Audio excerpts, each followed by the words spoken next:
Não se esqueça de dar o like. Eu sou a babaca por fingir que fui demitida quando os clientes ficam irritados comigo? Eu sou uma estudante do ensino médio com um emprego de fim de semana em uma cafeteria. Meus colegas de trabalho que trabalham nos finais de semana são James, o filho do dono, ele estuda na minha escola. Ele é um gerente de turno, mas não é algo formal, ele é uma pessoa amigável. Daniele, uma estudante universitária que às vezes trabalha nos fins de semana também. Às vezes, os clientes entram e ficam bravos por coisas tão pequenas. Literalmente, explodem por nada. Não sei se eles já estão de mau humor e procuram alguém para descontar, ou o quê, mas é muita coisa. Como é triste ser um adulto com raiva de estudantes do ensino médio e universitários. Então, James e eu estávamos brincando sobre nos divertirmos um pouco com eles e esperançosamente tirá-los de nossas costas. Então, um dia, eu estava trabalhando e algum cara estava nervoso porque achava que não fazíamos o café quente o suficiente. O que eu não podia fazer nada porque eu o entreguei direto da máquina. Então, James entrou e disse, Senhor, há algum problema aqui? E o cara começou a reclamar com ele também. Então, ele disse, OP, isso é inaceitável, você está demitida. Comecei a agir muito triste, tipo, não, por favor, não me demita, minha família precisa do dinheiro, eu preciso desse emprego, por favor, e ele interpretou durão, mandando eu tirar o avental e sair. O cara irritado começou a recuar, tipo, não é um problema tão grande, você não precisa demiti-la por isso. Eu não quis dizer isso, e James disse, não, nos orgulhamos do melhor atendimento ao cliente. É claro que, depois de todo esse drama, eu ainda tinha meu emprego, estávamos apenas encenando. E fizemos isso algumas vezes, sempre que um cliente perdia a paciência com Daniele ou eu, James entrava furioso e nos demitia. E quase todas as vezes, a pessoa que estava brava pedia desculpas e dizia que não queria dizer aquilo. É meio satisfatório fazer as pessoas perceberem que suas ações podem realmente ter consequências. De qualquer forma, eu estava contando isso para meus amigos da escola e alguns deles acharam uma brincadeira cruel, deixar alguém pensar que tinha demitido alguém que precisa desesperadamente do dinheiro. Eu sou a babaca por essa piada? Não é a babaca. Acho que é hilário e talvez ensine a algumas pessoas uma lição sobre como controlar sua idiotice. Eu sou a babaca por insistir que a parceira do meu amigo pague sua parte na acomodação de férias. Meu amigo, 47, e eu, 43, reservamos uma viagem para uma ilha que ambos estávamos ansiosos para visitar. Reservamos uma cabana com 2 quartos e, devido à popularidade do local, tivemos que reservar e pagar 10 meses antes. Dividimos os custos 50 a 50. 2 meses antes da viagem, ele conhece alguém e eles começam a namorar.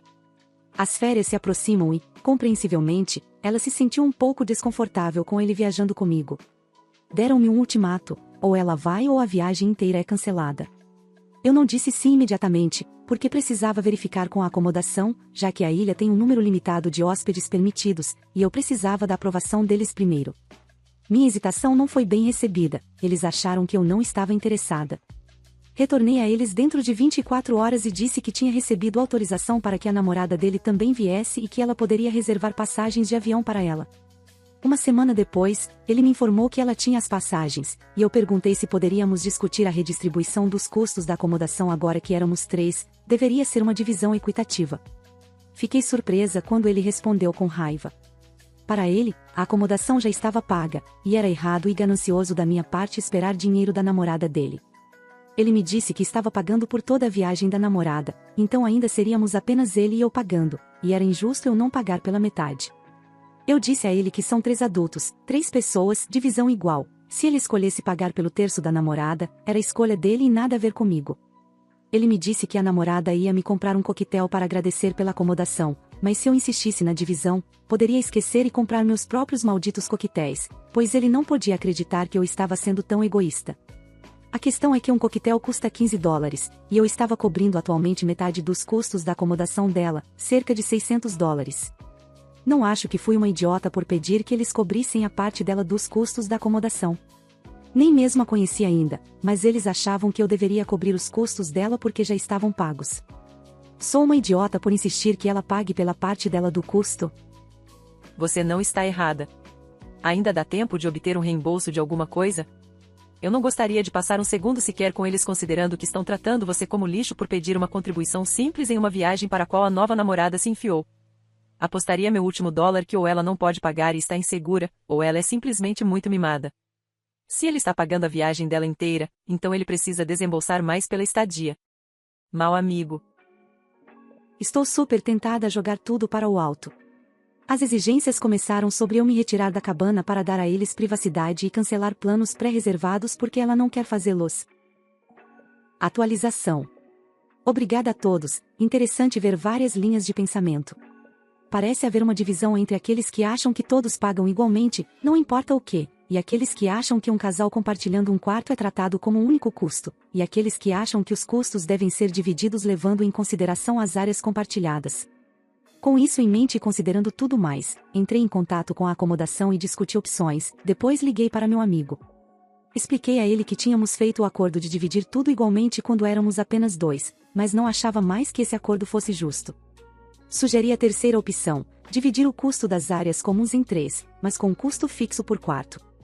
Também deixei claro que qualquer alimentação, atividades, etc., não seriam mais divididos e cada um seria responsável pelo seu, e eles poderiam decidir como um casal como pagariam por si mesmos. Não foi bem recebido. Ele não via porque deveria ficar no prejuízo porque decidi ir contra nosso acordo de que estou pagando 50% de tudo.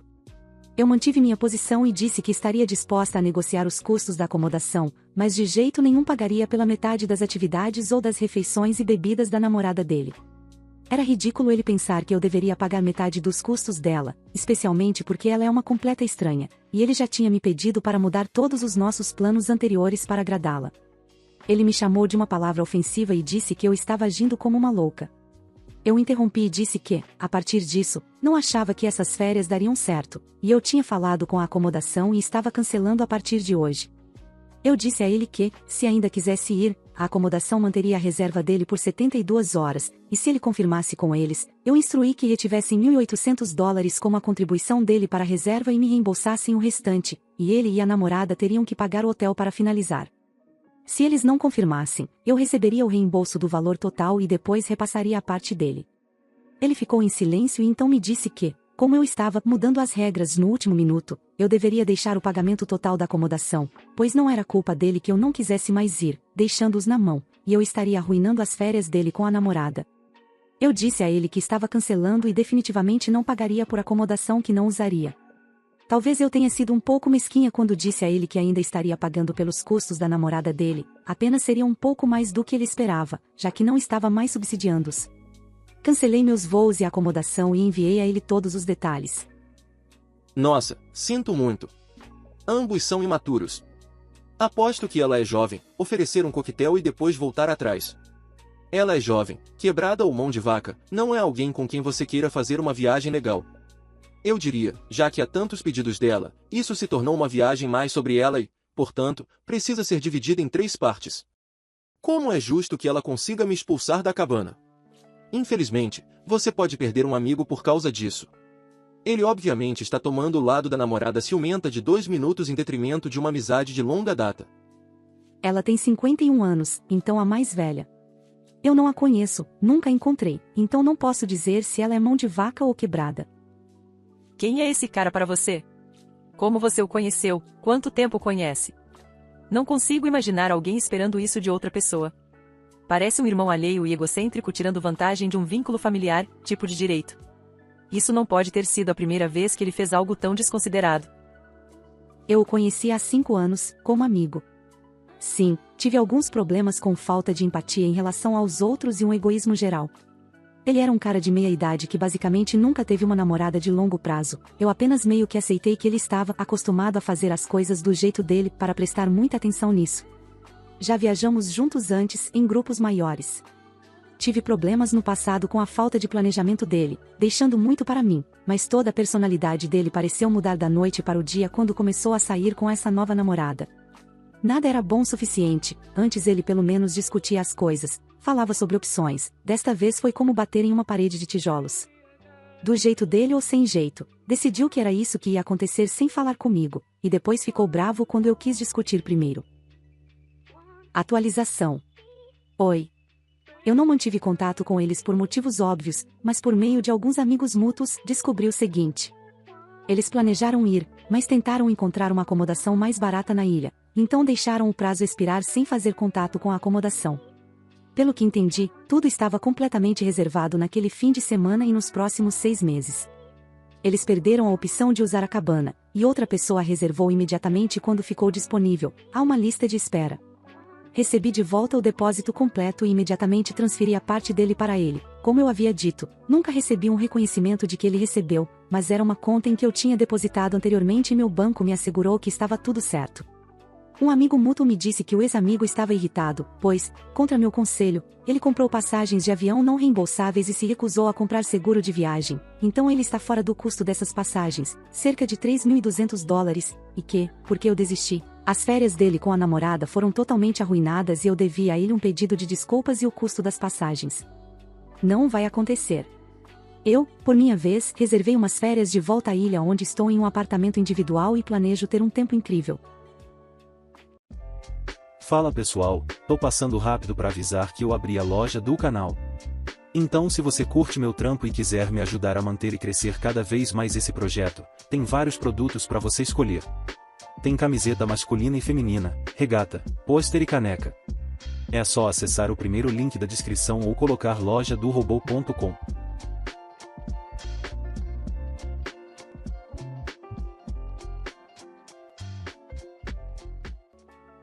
Hoje eu ferrei tudo ao fazer o teste para doar um rim para minha esposa.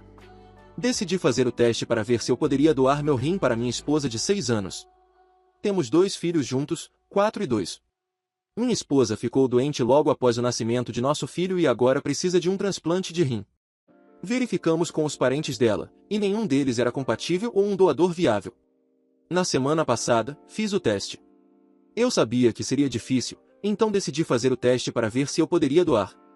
Recebi uma ligação outro dia dizendo que eu era compatível. O médico então mencionou algo sobre querer fazer testes adicionais devido a algumas informações dos resultados do teste de tecido HLA. Não dei muita importância e concordei. Depois, os resultados saíram e fiquei chocado e confuso. Ele explicou que, devido à forma como as informações de DNA são transmitidas através das gerações, um pai para um filho poderia ter pelo menos 50% de compatibilidade. Irmãos poderiam ter de 0 a 100% de compatibilidade. Era raro ter uma alta compatibilidade como marido e mulher. Perguntei o que isso significava. Ele disse que minha esposa e eu temos uma porcentagem de compatibilidade anormalmente alta. Resumindo, somos parentes. Não estou brincando. Fui colocado para adoção antes de nascer. Colocado em uma família que se mudou para o outro lado do país. Eu sabia que era adotado, mas não tínhamos informações sobre minha família biológica. Foi uma adoção fechada. Conheci minha esposa por acaso há 8 anos. Eu estava em uma viagem a trabalho e ela estava trabalhando no local que eu fui. Trabalhamos juntos por uma semana. Trocamos números, mantivemos contato. Fui enviado lá mais 3 vezes naquele ano, a cada vez, ficávamos mais próximos.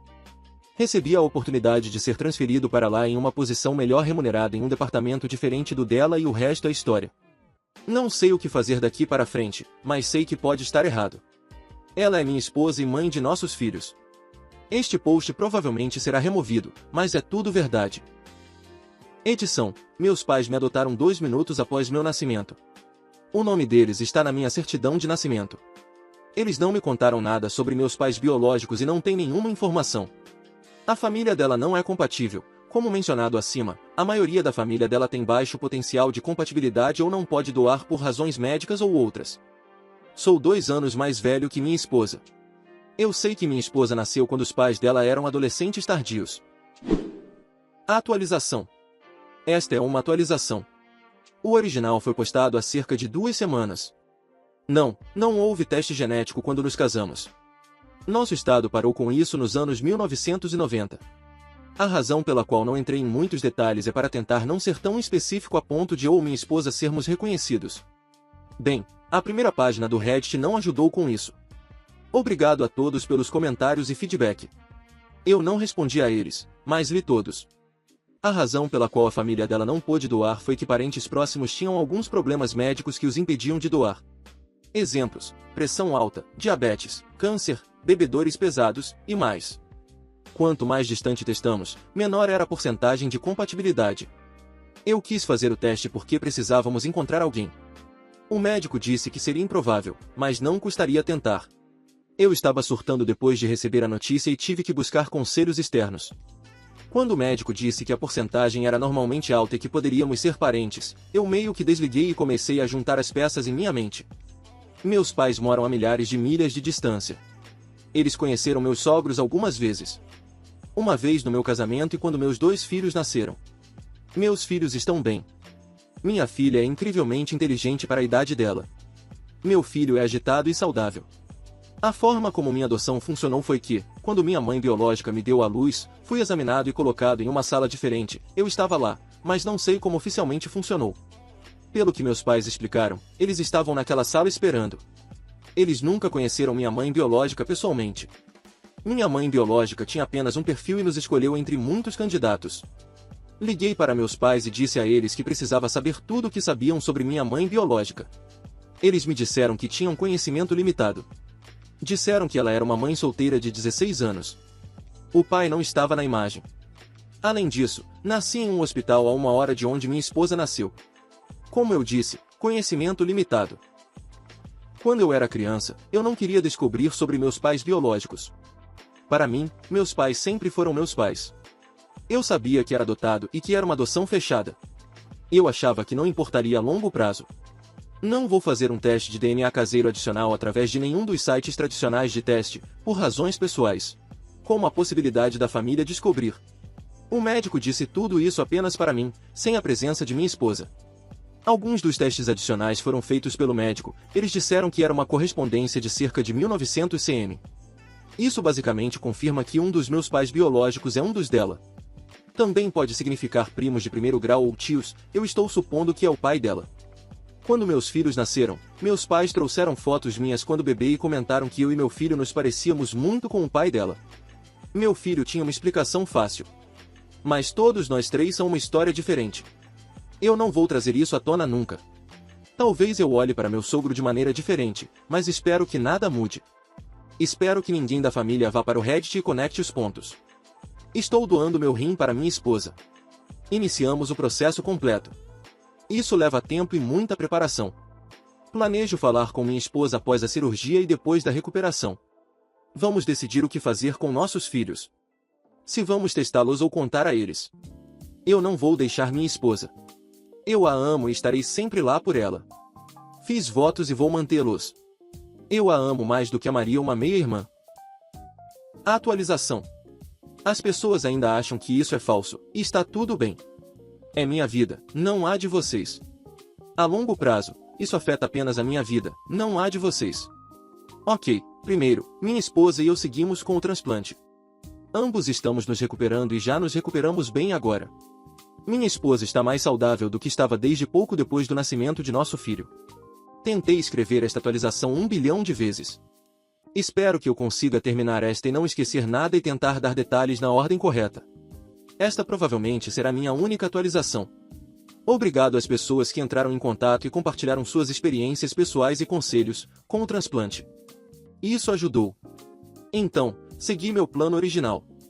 Não contei à minha esposa sobre a possibilidade de sermos parentes até depois da cirurgia. Antes da cirurgia, meus pais vieram para a cidade assim que puderam. Realmente ajuda a ter um grande sistema de apoio familiar como o nosso. Os dias que antecederam a cirurgia pareciam que simplesmente não havia tempo suficiente no dia para tudo. Com 900 consultas médicas, preparando as coisas para cenários piores, pesquisando, preparando meus pais e outros familiares em nossa casa para cuidar de nossos filhos, e apenas passando tempo juntos como família. Os médicos foram fantásticos e explicaram tudo de maneira profissional, mas compreensível. Eles responderam a todas as perguntas e preocupações que tínhamos antes, durante e pós-operatório, houve muitas perguntas. Foi uma das melhores sensações ver minha esposa esperançosa pela primeira vez em muito tempo. Eu sabia que não seria capaz de viver comigo mesmo se tirasse isso dela. Nos dias que antecederam, decidi que ia escrever uma carta para minha esposa se as coisas dessem errado para mim, mas ela sobrevivesse. Eu escrevi 6 páginas para ela, minha letra é pequena. Na carta, eu disse a ela o quanto a amava. Como ela me mudou desde o momento em que nos conhecemos. Como ela era meu universo. Mas também o quanto lamentava ter mantido um segredo dela e mentido para ela. Fui detalhado sobre o que descobri na última semana. Como poderíamos ser parentes e todas as evidências. Eu dei para meus pais darem a ela se algo acontecesse comigo. Mas se nós 2 não sobrevivêssemos, para ler com meus sogros. Eu também fiz outras cartas. A cirurgia correu bem para ambos nós. Eles disseram que meus órgãos pareciam muito bons. O transplante funcionou bastante rápido para minha esposa, e o corpo dela o aceitou.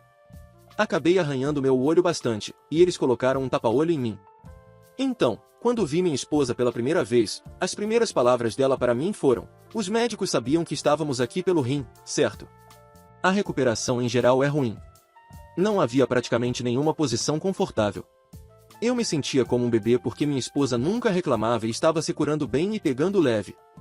Eu, por outro lado, não sou tão inteligente e decidi ir contra as ordens dos médicos e não relaxar, e acabei tendo que ir para a emergência e fazer uma cirurgia secundária para reparar os danos que causei. Por favor, ouça seus profissionais médicos. Atualização. Agora, vamos ao que realmente interessa. Durante a recuperação, minha esposa se envolveu com o TikTok e Reddit. Bem, depois de um tempo, ela encontrou um post que tornou muito maior do que eu jamais pretendi. Olhando para trás, eu deveria ter sido mais cuidadoso. Durante esse tempo, ela começou a fazer perguntas mais aprofundadas sobre minha adoção. Meus pais ainda estavam em casa nesse ponto. Os pais responderam a todas as perguntas. Minha esposa usou a desculpa de querer montar um álbum de memórias para nossos filhos e queria incluir uma história familiar sobre como crescemos, incluindo nossos pais que nos criaram. Ela já sabia a maior parte dessas informações, mas queria mais detalhes. Ela perguntou ao pai sobre mais detalhes de sua infância, como ele conheceu minha sogra, se minha sogra foi seu primeiro relacionamento. Ela sabia um pouco, mas eu estava aprendendo muito. Lembrando que minha esposa nasceu quando seus pais eram adolescentes mais velhos. Eu sou mais velho que ela. Ele disse que não, minha sogra não foi seu primeiro relacionamento. Acabamos pegando os anuários dele do ensino médio e ele nos mostrou a garota que foi seu primeiro relacionamento de verdade. Eu sabia que ela era, provavelmente, minha mãe biológica. Eu conseguia ver características que tenho nela. Ele nos contou memórias afetuosas que tinha dela. Ele disse que o relacionamento deles terminou por causa dos pais dela, e ele nunca mais a viu. Ele tentou descobrir o que aconteceu com ela, mas não conseguiu, antes da internet. Pouco depois disso, ele chamou minha sogra para sair, e aqui estamos nós. Conseguimos o lado do meu sogro, depois minha sogra disse: agora deixe-me contar como realmente aconteceu. Prosseguiu para nos contar uma história diferente que era mais crível. Nada disso foi um sinal vermelho indicando que minha esposa sabia do meu segredo. Mas depois dessa visita, eu me senti extremamente culpado. Ela estava mais saudável do que havia estado em anos. Fora da zona de perigo principal. Então, eu não tinha mais desculpas reais para não contar a ela. Levei mais 2 semanas adicionais para finalmente contar a ela. Ela percebeu que eu estava agindo de forma estranha e finalmente me perguntou se eu estava bem. Eu disse que precisava falar com ela sobre algo sério, possivelmente alterador de vida, e potencialmente um tópico que terminaria o relacionamento. Mas, que a amo e faria absolutamente tudo o que ela decidisse a partir desse momento. Ela me disse que não era um bom começo para uma conversa e perguntou se eu queria tentar de novo. Então, dei a ela a carta que havia escrito antes da cirurgia. Ela passou de curiosa para feliz, chorando, concentração intensa, ilegível. Em minha cabeça, basicamente entreguei a ela os papéis do divórcio, e eu nunca mais veria ela ou meus filhos. Nossa vida que construímos acabou de ser destruída, sou dramático em minha mente. Quando fico nervoso, ando de um lado para o outro. Quando ela terminou de ler, ela deu um momento e depois veio até mim, parou minha caminhada. Disse para olhar para ela, sorrir com um sorriso verdadeiro, e disse: você é a pessoa mais burra e inteligente que eu conheço. Então me beijou. Isso iniciou uma conversa longa. Ela encontrou meu primeiro post, após a cirurgia, e achou estranhamente específico para nossa situação. Mesmo que eu tenha mudado alguns fatos e circunstâncias. Ela conectou os pontos. Isso a fez tentar descobrir se era verdade, se eu eventualmente contaria a ela ou continuaria mentindo e escondendo dela.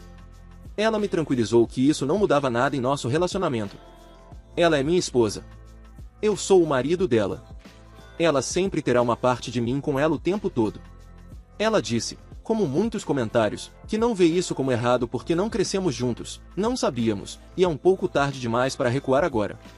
Decidimos fazer testes genéticos em nossos filhos quando forem mais apropriados para a idade deles. Principalmente pelo desconhecido da minha adoção. Não estamos, por enquanto e possivelmente nunca, contando a ninguém. Também pesquisamos quem suspeitamos ser minha mãe biológica. O que descobrimos foi que ela faleceu há alguns anos devido a um motorista bêbado. Não beba e dirija, mas eu possivelmente tenho outras 2 meio-irmãs. Então, tenho opções de relacionamento no futuro, se necessário. Minha esposa me deu um tapa quando contei a ela isso. As crianças estão indo muito bem. Tudo o que sabem é que a mamãe está melhor e aproveitando mais tempo com ela e a energia e brincadeiras extras que ela não tinha há um tempo. Estão indo muito bem. Então, no geral, o melhor cenário aconteceu. As únicas coisas que eu mudaria é se os médicos disserem para você descansar e dar conselhos médicos adequados. Siga isso. Além disso, se você está guardando um segredo de sua esposa, não faça. Provavelmente, ela já sabe e está apenas deixando você cavar o buraco mais fundo. Minha esposa e eu estamos indo muito bem. Estamos provavelmente mais próximos do que estivemos em muito tempo. Pedi a ela em casamento novamente. Ela disse que pensaria sobre isso. Pausou por uns 5 longos segundos, e claro, sim, eu vou me casar com você. Não estou mais com tanto medo de a família descobrir ou ver este post. Agora tenho uma força para me apoiar se eu ou nós algum dia formos questionados. Fizemos planos de contingência. Como disse, provavelmente não vou atualizar novamente. Muito obrigado por assistir, comente sobre as histórias, dê like se gostou e confira o último vídeo.